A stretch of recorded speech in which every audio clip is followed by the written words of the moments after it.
Moving abroad changes more than your address. It changes how you communicate, how confident you feel, and how you connect with the world around you. For many expats, language isn't only about words. It's about being understood, feeling at home, and finding your voice in a completely new culture. The goal of languages is to communicate and interact with people. And if that means using hand gestures, if it means using miming or conjugating the verb in the wrong tense, but the person you're speaking to is understanding, that's the most useful tool of a language to communicate with other people. But living abroad isn't always easy. Even when the thing seems to be going well on the surface and you mastered communication. I have struggled with homesickness in a way that I never imagined because I've been quite independent and I've got lots of experience living abroad. And then suddenly it hits you like a ton of bricks. And you're like, why am I feeling like this? I've been doing this for 10 years. But you can't fight it. Like it just happens out of the blue. In this episode, we explore language, confidence, and the realities of expat life with someone who's lived it firsthand and now helps others do the same. Today, on Almost Local, the living abroad story of Megan Nicholls. Let's start.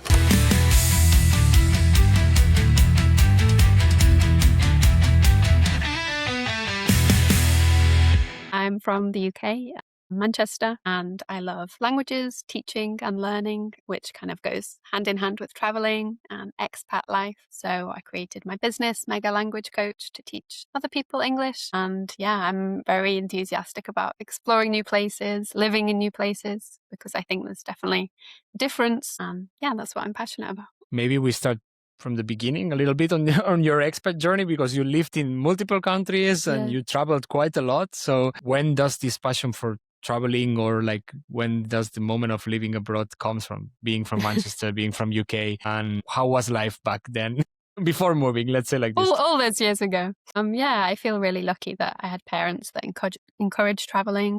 We did it a lot as a family. And one of my key memories from growing up is reading the Dr. Seuss book, Oh, the Places You'll Go. I don't know if you've read it. And it was instilled from me from a very early age, like go and see the world, go and travel, go and make the most of life. Neither of my parents speak other languages, but I kind of felt like whilst I was traveling that was an important aspect of it. So I kind of picked that up myself. But yeah, from an early age, I was thrown into French lessons and kind of extracurricular activities to go and start that expat journey, I guess. So you were always driven to learn languages, like it was one of your core things in life, let's say like this. Yeah, I guess. For me, it was always like a game, like decoding and encoding like the new vocabulary and like figuring out what are these meanings. Like it was always fun for me. I never thought of it as learning at the time until much later when it became academic. Well, that makes it easier also, because learning is also sometimes a little bit more imposing than just like finding it as a game. When is the moment that you decide, oh, I need or I want to go and live abroad more permanently? Yeah. So after my A-levels, I wanted to take a gap year. Everybody else I knew, everybody else that I'd studied with went straight to university. So I kind of felt like swimming against the tide, but I knew it was right for me. I wanted a break from formal education. And so I decided to go to Germany and stay with a family. And I worked as an au pair for about 9 months. And that was kind of the beginning. And then when I went to university, I studied languages and business. And part of the degree, the third year, was abroad. So I split my time between Germany and France, teaching, working in chocolate factories, working in Disneyland, like a whole variety of things. And I just haven't really unpacked my suitcase since then, to be honest. So that first years were more like study related or not studying related, the first one, and then the study more like it was like a typical Erasmus program, or it was like a fully partitioned? Yeah, so I taught English in Germany, and then I did a commercial internship in a chocolate factory in the south of France, and then another internship in Disneyland Paris. So yeah, I was always learning, but kind of learning by doing, which I think is the best way to do it. And when you finish these internships and studies, do you go back home, or you are one of these that they never went back home? I try and avoid it if I can. No offense to any of my family watching, but I like to go and explore the world. So as soon as I graduated, I got a job on a cruise ship, which was amazing for travel. But that was actually 2020 when the pandemic was happening. So cruise ships were not in the industry at that time. So I moved to Germany for a couple of years. I was in Frankfurt and I loved it there. And then I worked on a cruise ship for 2 years. So I lived in the middle of the ocean and got to travel to Alaska and Australia and all around Europe, the Caribbean. So that was amazing. And then last year, I went to live in Mexico for a year. And now I'm back home temporarily where I figure out a new visa and where I'm going next. So never stopping. No. I'm really looking forward to the fast reply questions about Germany and Frankfurt because, as you know, like I did the same video and I lived in Frankfurt for 4 years. I'm looking, would be curious to see the other perspective of your perspective on Germany and Frankfurt specifically because it's an international city. So it's interesting to have it from, actually, we lived during the same time in the same city. Yeah, it's a completely different. I'm sure if I went to live there now, it would be completely different because the pandemic just changed everything. And Germans took it very seriously. So, yeah. Yeah, but at the same time, the regulations were a little bit less strict than in other places. At least if I compare it, for example, for back home in Barcelona or now here that I'm in Italy, or in Greece, people were telling you, no, we couldn't. It wasn't a strict quarantine. In Germany, in Frankfurt, the lockdown and just... We still could go around into the parks. I mean, yes, there was the social distance, but if you had a little bit of precautions, you could still go out. So it was a little bit softer, I think, at least in comparison to back home. That was a good thing. What about Mexico? Why Mexico in that? Why not? In this whole equation, like it was just a motivation to learn Spanish, or it was like, let's leave Europe for some time? Yeah, I'd kind of been in this Europe bubble for a long time and never really considered anywhere else. I mean, I'd done summer camps for a couple of years in the US, so that was then different again to Europe. And I'd done big trips to like India or Kenya, but not living there. And so, yeah, I met my partner on the cruise ship and we were like, okay, let's try life on land. Let's try and learn some Spanish, eat some tacos, live the Mexican way for a little bit. And yeah, it was amazing. I was pleasantly surprised. And I don't mean that in a negative way. It's just, I didn't really know what to expect. And I loved living there and I miss it a lot. What about the life in a cruise ship? I'm curious about that. I know that it's not like really an expat life, but it's a kind of like floating country at the end, no? Like there is dynamics, there is ways of doing, there is a lot of adaptability, I suppose. How was life in the sea constantly? Yeah, like you're just surrounded by expats and it's just a different version than what we would traditionally think of because you don't have to register an address or like do any of the formal bureaucracy. But I love the fact that you're surrounded by people from all over the world. There was like 160, I think, nationalities on the cruise ship, and you go to different places as well as working with people from different places. So I was using my languages and getting to see places with the locals, and that was amazing. The thing that I would say, and I think that's often overlooked about cruises, is that it's so intense. So I would work 5 to 6 month contracts without a day off, sometimes up to 80 hours a week, like all around the clock, not 24 hours a day, but like the shifts are constant because the guests are there constantly.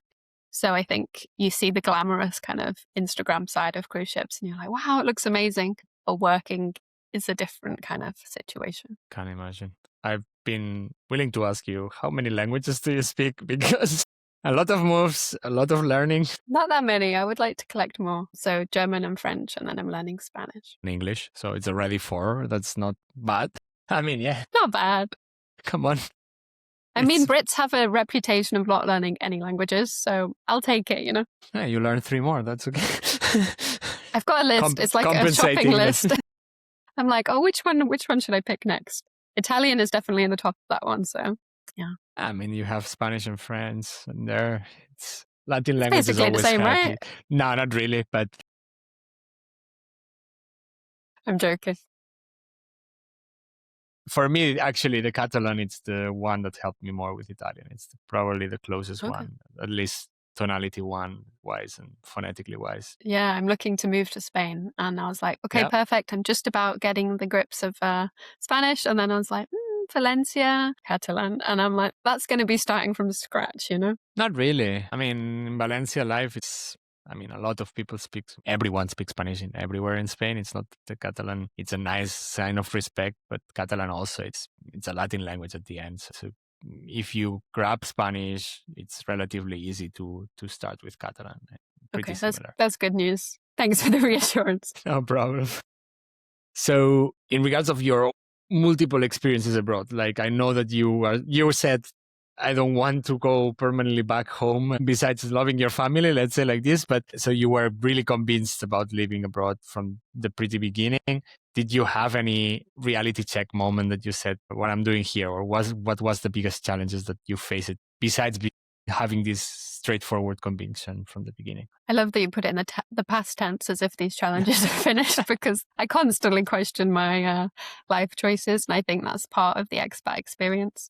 We have these situations where we miss weddings or birthdays or important events, and we're like, why are we doing this? For me, the rewards have always paid off, but definitely on a frequent basis, I have struggled with homesickness in a way that I never imagined, because I've been quite independent and I've got lots of experience living abroad. And then suddenly it hits you like a ton of bricks. And you're like, why am I feeling like this? I've been doing this for 10 years. But you can't fight it. Like it just happens out of the blue. I think also like the bureaucracy and the paperwork and the visas, especially since Brexit, has been really hard. And sometimes I feel like I'm, fighting against this tide of being like, no, just stay where you are, settle down, do what's easier, especially when you compare yourself to other people, your age group and peers that are doing the same thing. It can be really hard to go against that and stay true to those convictions. Yeah, absolutely. What about Mexico life? Like, I'm curious about it also a little bit. It's from this European bubble perspective. Suddenly you pop up that bubble completely and you have a culture shock. Massively. Positive one. I mean, the word shock doesn't have positive connotations, but it was just completely different. And I think I was so surprised at the welcoming culture, and kind of the Latin culture is so positive and hospitable and warm and friendly, and not in a way that I've experienced yet in Europe. I'm sure it does exist. But if we look at going from Germany to Mexico, it's like very stark contrast. And the way that people were open to me testing my broken Spanish and trying my best and, ordering in restaurants, that was received in such a like positive, happy way that it made the culture shock a lot easier, because just to show the effort and the willing of trying, that was really appreciated. But yeah, the pure chaos and noise and people, like that was really different for me. There's just always something happening. It's never quiet. It's never peaceful. It's never like relaxing. It's always something happening. Sounds nice. I would like it. I'm very Mediterranean in this kind of sense. It's just very different, and it's not good or bad. It's just like, okay, this is it now. It's never going to be silent again. Were you in Mexico City or DC or? I have visited Mexico City, but I was about an hour from Cancun in a place called Playa del Carmen. Yes. So yeah, it was beautiful scenery right near the beach. So yeah, I was really grateful for that. Very touristic part of Yucatan, though. It was. We did some road trips to kind of get out of that international bubble, and that was really nice to see, like the more authentic culture and the different things to offer. I love Yucatan. I've been. Where's your favorite place? Like, I would say Valladolid as a town. Yeah. It has this, I don't know, vibe out of like and there's so many like beautiful cenotes around. Exactly. Some artists doing their own stuff and so on. It has a cool vibe. Nice. Maybe the last question before we jump to the fast reply segment. So you're back temporarily to UK. You're already planning to probably Spain. Going to leave. If you are not afraid of Catalan. Is this more definitive move, or it's just like you want to continue trying countries one after the other? Yeah, that's a good question. I think I'm ready to have a base and kind of settle myself with some kind of community, some kind of stability. But the thing I love about Europe is the accessibility of the travel. So I'm not going to say that I'm going to stop traveling, because that's unlikely to happen. But it might be nice to have some kind of familiarity and then travel from there. Actually, sorry, last question of the last question. It's okay. How does, with Brexit, has changed this? Like you need to apply for a visa in every country that you visit in Europe individually. It takes much more time, much more effort. Yeah. Okay. It breaks my heart a little bit, because I used to do it so easily, and I think a lot of people took it for granted, myself included. So yeah, you can visit the Schengen area for 90 days out of every 180 visa free. Applying for a residency or any kind of permanent visa is a lot more difficult, and it's like, out of European country now. I see. Well, yeah. There's not many positive things I can say about that, to be honest. Another challenge on top of the normal bureaucracy that you need to do, yes, anywhere. Nice. So, as I said, we could jump to the fast reply segment. I think we will do Germany because it's the place that you lived for longer. So, yeah, as you know, I asked the same questions to every guest, starting for the cultural adjustment. What thing took you a while to adjust in Germany for you? Yeah, I think the rules and schedules and this kind of strict lifestyle, I thought it was in the textbooks that I'd been learning. I thought it was kind of theoretical, but I was like, people surely don't live like this, but they do. And the flexible and spontaneity is not there in my experience. I arrived my first time in winter in Germany. And I think this made it extra difficult for me because I wasn't working on Sundays, for example, and they have the Ruhetag. And I think if you don't have a friendship group established and you're not spending time with the family because you're on a day off and you can't really go to the supermarket or do much, this was just like a big shock for me because it was the weekend and I was expecting it to be, bubbly, sociable situation, and it wasn't. So yeah, this way of life, I eventually learned to love it, but it was a shock at first. I know. You get it. Yeah, I get it. Absolutely. Well, talking about social circles and building the second point is social life. How do you meet friends in there? Yeah, I think Germany is probably the country where I've had to make the most effort. You really have to put yourself out there because nobody's going to spontaneously invite you for cafe and kuchen if you don't interact and if you don't make those efforts, and it takes time to make the social connections. I love a challenge, so I signed up for lots of language exchanges, expat groups, which is not optimal if you want to meet locals, but for me it was a good start to kind of get in there. I think that there's a really good scheme that the tandem apps that they have, which are great for language learning, but also for meeting people. And I know that you mentioned this in your videos, like the Verein, like the sports clubs. I wasn't really aware that that was such a big thing in Germany, but once you're kind of in one of them, it opens up a whole new circle and it makes the whole thing a lot more enjoyable. Yeah, so absolutely. That would be my experience. You touched upon it a little bit, but the third one, it's language. How did you learn German? Could you go around without speaking German at the beginning? Yeah, so when I was with the family, I was there to speak English with the kids, with the exchange situation that they would speak German with me. And this is honestly something I would recommend because speaking to kids takes away the fear. And if you can read kids' books or you can, really simplify your language to speak on that beginner's level, that was a really good tool for me. I also went to a few night school courses, Volkshochschule. And that was more formal way of learning. But honestly, I think in the big cities, you can survive with English. I love languages and I'm a nerd, so I wanted to kind of get stuck in there.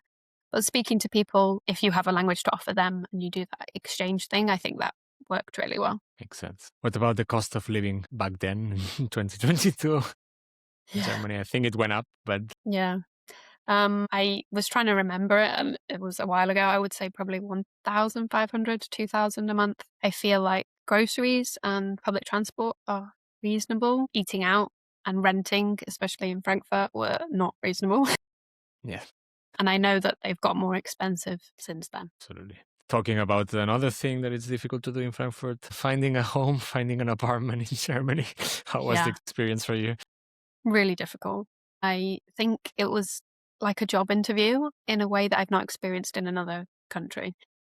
They would do viewings for people, and if they liked them more or just based on personality, they would choose these people to rent the homes, which is just a little bit bizarre. I mean, maybe this happens in other countries, but it's a lot of word of mouth. I use some apps like Immobilien, Scout, Wege these kind of things. But yeah, the large deposits really surprised me. And also the fact that we had to paint the walls before you left.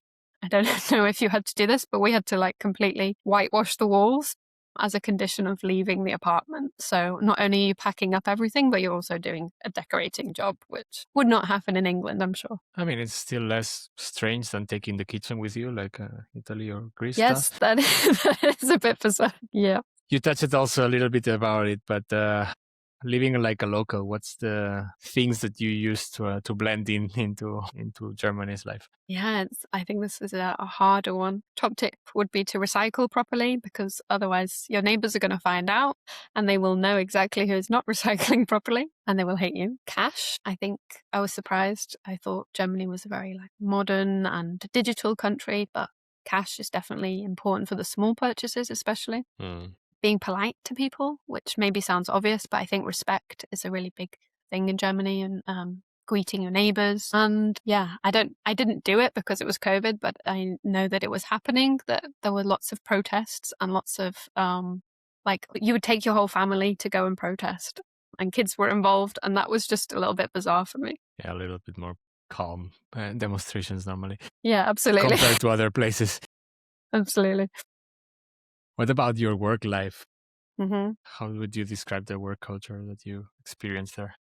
I think it's quite competitive, but quite professional. I was surprised by how formal and structured the language is, and the big separation between work life and personal life. People just don't discuss anything that happens outside of the office walls. It's hard for me to give a full picture because a lot of the time I was working from home because of COVID, so I didn't go into the office. But yeah, I did find it challenging to find a job, especially graduating in a pandemic. Not recommended, to be honest. No, I can imagine. It's a hard start, that's for sure. What about getting around? Like best way to move around the city? Yeah. Car, metro, transportation in general. Yeah, so I don't enjoy driving, and I'm really grateful that in Germany it never seemed necessary. Deutsche Bahn it will get you from A to B. It will probably be late, contrary to the German stereotype. Yes. But I use that app all the time, constantly checking for the schedules and the updates. And I think since I left Germany, they have a €50, the whole of Germany. You can travel around, a ticket. So that would be something I recommend if anybody's thinking of moving there. But I definitely got the monthly pass for the metro or the buses, and it's all pretty well connected. Yeah. Being the weirdest thing in Frankfurt, that it's one of the only cities in Europe that doesn't have Google Maps with the public transport in it, but yeah, sure. It's weird. What about healthcare? Did you unfortunately need to deal with healthcare system? So it was a strange thing for me because I'm coming from the UK, where we have a national health service and it's free for everybody. There's not really, we have the private option, but most people use the public. And I remember that you need to get health insurance, and there's a lot of paperwork to do this in Germany. But I was surprised that how little they prescribe medications. So I went to the doctors once and I was expecting them, to give antibiotics or something.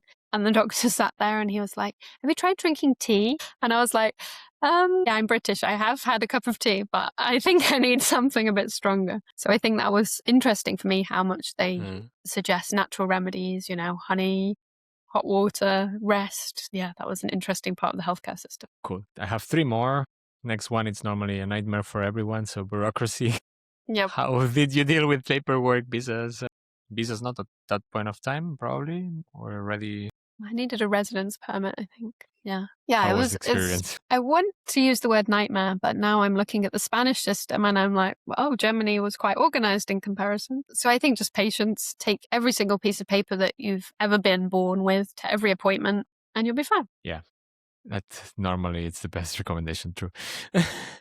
That's all I'm going to say about that. 2 more. The next one, it's best thing about living in Germany and the worst thing about living in Germany. Yeah. I'm a big advocate for Germany. I think it might get a bad rep, and especially the German language, but I always felt safe, and I think the efficiency is a big plus of living there, a really good quality of life. I love the location kind of in the center of Europe. It's really easy to access a lot of other countries on buses or trains without needing to fly. Obviously, coming from an island, that's a big difference. So I love that. Maybe on the more negative side, the bureaucracy and the initial social reserve, because people come across quite cold and not as outgoing until you get to know them. And if you have the patience for that, I think you can get a lot of reward. And the last one, it's the top tip that you would give to anyone planning to move to Germany. luften, which is going to be a little bit strange, but Germans love luften, which for anybody that doesn't speak German is basically opening windows. And it doesn't sound revolutionary, and it's not, but they love it. It's like a daily activity. If you want to be truly German, you need to embrace the love of opening the windows, getting some fresh air in the freezing winter, and preventing mold in your apartment. And you've nailed it. Good tip, actually. Cool. So, Megan, I would say we jump to the mini game now. Yeah, I'm excited. Thanks a lot for all the inputs on Germany. Although I feel I knew some of them, for the audience, it's always cool to have a different perspective. So the game that I created today, it's I call it Finish the Sentence. And it's very basic. It's I would read you and give you a statement, and then you can finish it with your own experience abroad. Okay. The first one that I have, it's living abroad taught me that. Just one thing. That's really hard. Could be more than one. That you're not limited by your location. We're not trees, we don't have roots. We can always move. And I see a lot of people maybe upset with their life or their job or their relationship. And living abroad has taught me that nothing is permanent. If you don't like it, try somewhere else and have that flexibility to adapt and go somewhere new because you might enjoy it. Nice. Second one that I have, it's language confidence really comes from. Yeah, this is something that I'm passionate about. Ditch the idea of perfectionism. You will never be perfect in a language. I tell my clients all the time, I'm a native English speaker and there's plenty that I can't do in my own language. So find the confidence in the areas that you need, whether it's navigating a supermarket or going to a restaurant or a job, and build the confidence from there rather than trying to master the whole. I mean, maybe the response is the same, but the biggest mistake language learners do is, I think, people try and make it really difficult, and they really want hard solutions, and they want, long vocab lists and hours sitting in front of grammar, and they don't want to just do the consistency, maybe because it sounds too simple to just listen to a podcast for 10 minutes a day, or, switch your phone to the target language or watch Netflix with subtitles. It sounds like that's a shortcut, and people want to have the hard graph to prove I've mastered this language. I've been working on it for 10 years. I think, the simple things are often the most effective. I love it. I mean, I'm a horrible grammar learner. I speak multiple languages, but I speak them. I don't know exactly anything about the grammar and the logics behind. But you can be understood. So that's the most important thing. Yeah. The problem is that my partner is the opposite of me. So normally when we have a shared teacher, then we drive them mad because one, it's very grammar based and the other, it's only about talking. So yeah, but I like the approach. Next one that I have, it's if I could go back to my first year abroad. I was just turning 18 and I thought that I knew how to live abroad and how it was going to be. I think embrace the uncomfortable. If I could go back and not try and make it to feel like home or to feel like my friends that I was used to, or the language or the culture, embrace the bits that are different, because these are the most terrifying but the most beautiful, and that's where the biggest learning opportunities come from. But it's really difficult because nobody wants to feel uncomfortable. Yeah. It puts you in a spotlight. You put yourself in a spotlight, actually. That's not the nicest moment, that's for sure. I have one more. You don't need perfect English too. That's a hard one for me. I'm encouraging people to improve their English. But I really believe that you don't need perfect English to do anything, because the goal of languages is to communicate and interact with people. And if that means using hand gestures, if it means using miming or conjugating the verb in the wrong tense, but the person you're speaking to is understanding, that's the most useful tool of a language to communicate with other people. So I don't believe you need a perfect language to do anything, really. Cool. Well, we are talking about languages, so maybe I give you a little bit the floor to tell the audience a little bit about your project and what you're working and how do you approach your teaching and how do you work with your clients in general, and especially, of course, at the end, if you want to share a couple of links that will be in the description of the episode where people can find you. Yeah, absolutely. For me, it's really important to practice what I teach. So because I've learned languages and I'm still learning them and want to learn more, I know what it feels like, and I want my clients to feel comfortable and in a safe space to make mistakes.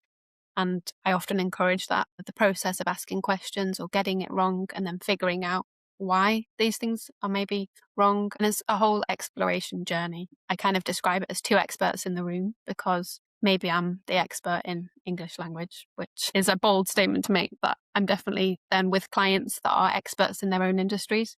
So they might be lawyers or pharmacists or engineers, and they bring that expertise and it kind of meets together in the middle. And I love that harmony of bringing things together. And I learn from them as much as they learn from me, rather than kind of being talked at or lectured to. Or I think we've all been in those language learning situations that just don't feel comfortable. As adults, we're not at school anymore. And I want it to feel more intuitive and more engaging and more fun, so that if you're interested, you're more likely to stick at something, which is true of everything, not just languages. So that's kind of the method behind the madness. So basically you try to tailor it a little bit more to a specific client that you have, rather than having a generic approach, no? Absolutely. All my sessions are one-to-one, and I might have planned a lesson, and then the client comes in and says, tomorrow I have this presentation, can we practice this? And so it's really important for me to take a flexible approach to whatever they need in that moment, rather than me dictating what I think is important. They might come in a different mood, or they have a different energy level, or they had a hard day at work. And if I can adapt to that and give them what they need in that moment in terms of the English, I think that's definitely a more human approach, so that they feel more comfortable and they're learning what they want to learn rather than what I'm telling them to learn. So yeah, all my classes are one-to-one and online, and sometimes I just have to ditch the planner and go with the flow, which is hard for me, but I'm getting better at it. So you mainly work, or you only work with adults right now? Or in the past, I've been standing in classrooms of 30 kids. I do have a couple of teenagers, clients or students at the moment. I'm training like for exams, but most of my clients at the moment are adult professionals, and they already have the kind of medium level of English, and we're working to improve it and enhance it and just build that confidence, which doesn't necessarily come with just learning more vocabulary or learning more grammar. Taking the language they have and using it in situations where they're going to need it, so they feel confident when they have to re-simulate that. I see. It's your audience, it's your clients, normally people living abroad, or that they need it because at work they work in English? Or Yeah, good question. Kind of a mix. I have clients from all over the world. English is becoming increasingly important, the corporate business language. So lots of them are working in international companies where they're needing English to communicate with clients or colleagues around the world. But I've just launched an Expat program. So that's 10 hours of people looking to move to an English-speaking country. And again, it's really focused on the necessities and the practical language of how to navigate the bureaucracy, how to register for taxes, how to, make friends and do all of the things that you need as an expat, rather than just learning something that might not be useful in that journey. It's more about the necessity of the language. Nice. Where can people find you? Instagram, website? Do you have any links to share? Yeah, I'll share them all with you. Mega Language Coach is where you can find me. I have a website. I have a free newsletter, which I send once a month with English tips. I'm on YouTube, Instagram, LinkedIn. So pretty much anywhere you'll find me with a little pink logo, Mega Language Coach. Perfect. Megan, thank you so much for being part of Expat Experts and for sharing your story, but also your projects. And probably some of the audience will contact you, hopefully, if they are trying to learn English. That would be lovely. Do you have any, last piece of advice that you want to share? Any last thought that you want to put into the episode before we close it? Yeah, I think expats live a very unique and different life that's not understood by everybody, but it's actually an amazing community. And if you meet an expat or somebody that's lived abroad or learned a language, it's a really valuable skill. So try not to compare yourself to everybody else, because you're on your own path. And it's taken me a while to learn that, but be proud of what you are achieving and what you're doing every day. Yes. Perfect way of closing the episode. Again, thank you so much for joining. Thank you for having me. Yeah.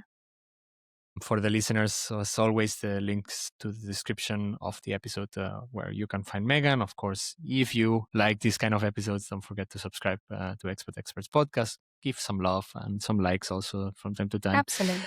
And so you stay tuned with the last episodes and videos of the channel and the podcast. Until next time, keep exploring and stay curious. See you in the next episode of Expat Experts.